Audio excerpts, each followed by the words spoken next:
Hi guys, welcome back to my channel.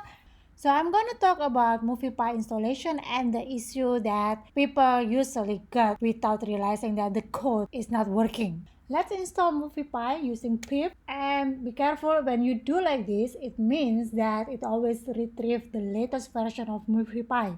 In this case, it's 2.1.2. For the purpose of tutorial, I will just get the code from Geeks4Geeks and copy paste into my project.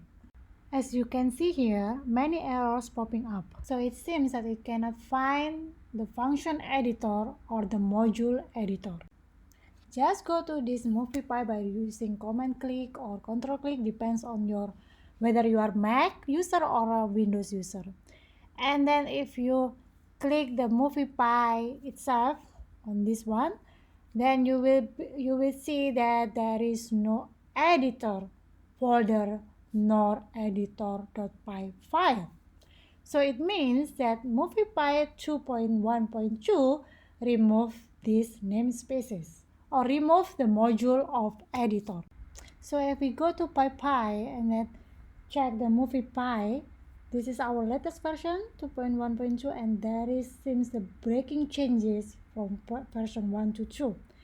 So let's try to use this version 1 and let's see what happens.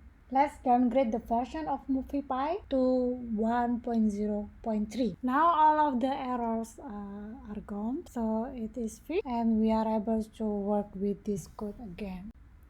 If you want to be able to run it, you need to change the IPython display to another word to write a video file, because Geeks4Geeks using Jupyter Notebook to run the video. So if we render it, then it should work.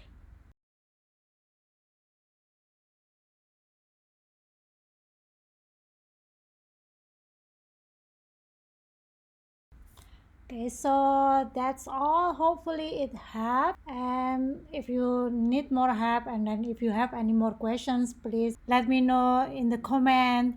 And thank you for watching. Don't forget to like and subscribe, and see you next time. Bye.